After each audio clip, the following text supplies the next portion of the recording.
Salut les gars, j'espère que vous allez bien. Aujourd'hui on se retrouve pour une nouvelle vidéo. Un petit tutoriel pour passer le temps pendant ce confinement. Ça commence à être un petit peu long, mais on va essayer de vous faire patienter grâce à ce petit tutoriel. On a eu beaucoup de commentaires sur un sujet qui nous tenait particulièrement à cœur, les assist hooks. Donc aujourd'hui, on va vous montrer comment monter ses propres assist hooks.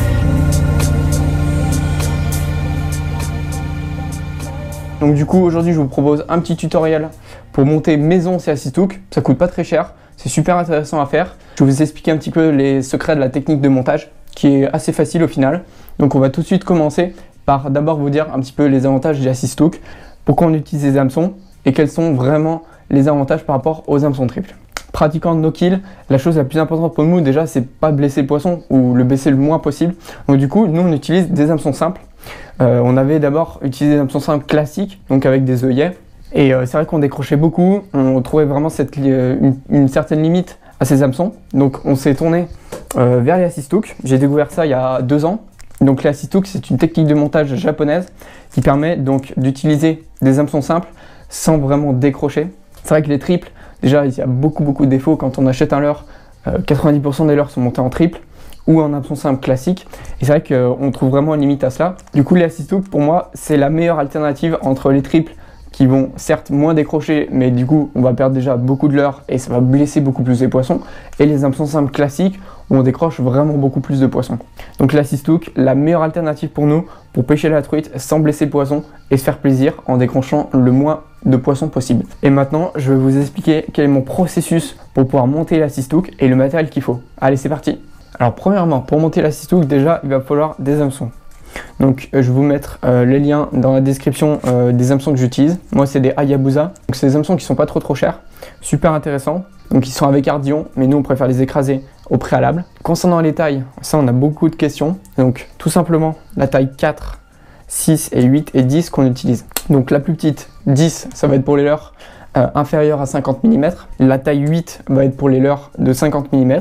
La taille 6 pour les leurres de 60 à 65 mm et la taille 4 pour les leurres au-dessus de 70 mm. Donc voilà pour les tailles qu'on utilise. Après, si vous utilisez des poissons nageurs plus gros, à vous d'augmenter les chiffres ou de les réduire. Concernant ce qu'il nous faut d'autre, nous avons besoin de des petits outils de montage. Donc ça c'est des outils de montage à mouche. Donc des petits ciseaux de précision et des ciseaux classiques. Ensuite il va nous falloir du fil de montage. Moi j'utilise du 6-0.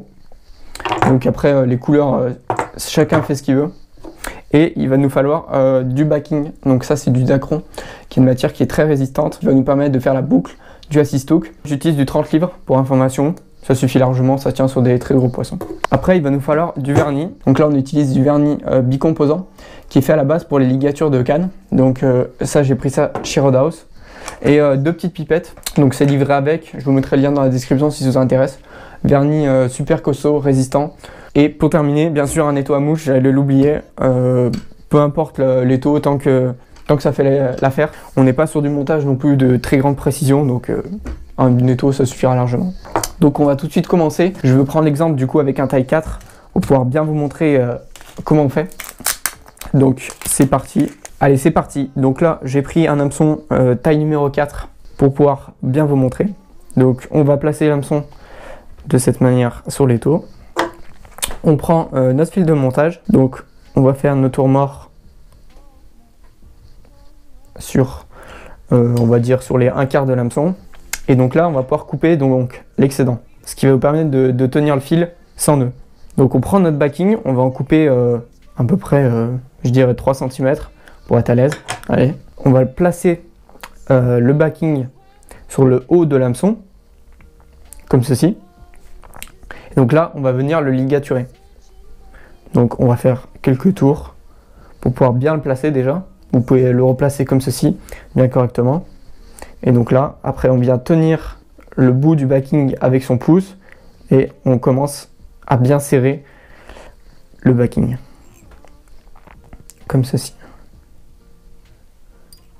Hop. Donc là déjà, on a un backing qui tient et on va venir terminer le bout. Alors une fois qu'on est là, tout simplement on va prendre donc l'extrémité du backing qu'on a et on va former une boucle. Donc après à vous d'adapter la taille de la boucle selon votre taille de leurre. Donc après, moi je fais une boucle plutôt standard. Voilà, comme ceci. Donc là, on a une belle boucle bien formée. On vient faire nos quelques tours pas très serrés pour pouvoir bien fixer le backing. Hop, comme ceci. Et là, on vient commencer à bien serrer. Hop. Donc là, on a un petit excédent de backing. On va se servir d'un autre outil qui est bien intéressant pour ce genre de choses. Donc ce petit outil là qui est pas mal, qui permet de récupérer du fil et de bien le serrer pour pouvoir bien le couper. Hop. Hop. Une fois que c'est fait, on va terminer notre ligature de l'assist. Donc à vous d'adapter le nombre de tours par rapport à ce que vous voulez comme esthétique. Si vous voulez plutôt beaucoup de fil de montage ou pas beaucoup. Et donc là, la fin qui nous intéresse tout particulièrement, ça va être de faire le nœud final. Donc comment on fait un nœud pour finir? Donc on prend nos deux doigts, on vient faire une boucle comme ceci, et après on vient passer la boucle dans l'hameçon, on fait un deuxième tour, et après on n'a plus qu'à serrer et notre nœud est terminé. Comme ceci. Moi j'en fais deux pour être bien sûr que ça tienne bien. Faites-en 2 ou 3 si vous n'êtes pas sûr. Hop, 2 c'est pas mal parce que ça fait pas trop et ça reste l'hameçon super propre. Donc une fois qu'on a fait nos deux, on cut et l'hameçon est terminé. Voilà, notre hameçon est terminé. Ça nous a pris 2 minutes, 2 minutes 30, pas plus. C'est vrai que ce qui est cool, c'est que c'est assez rapide, on peut en faire pas mal pour équiper toute notre boîte. Pour la phase d'après, il va falloir vernir l'hameçon.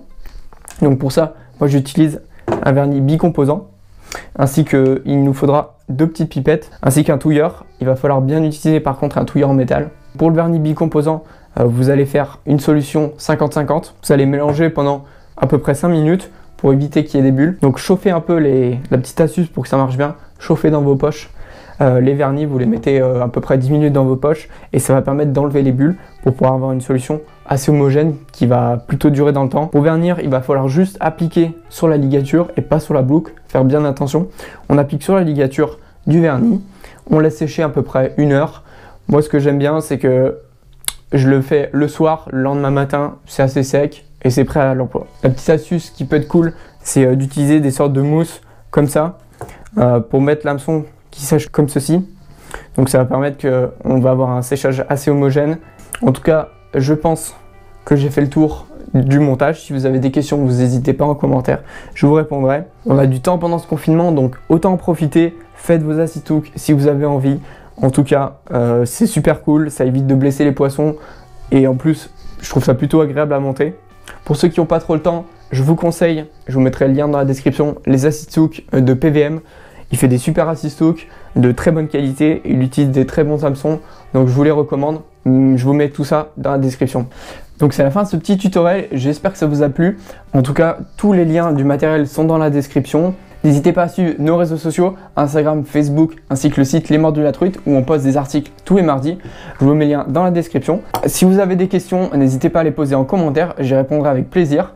En tout cas, on se dit à une prochaine vidéo les gars. Allez, ciao!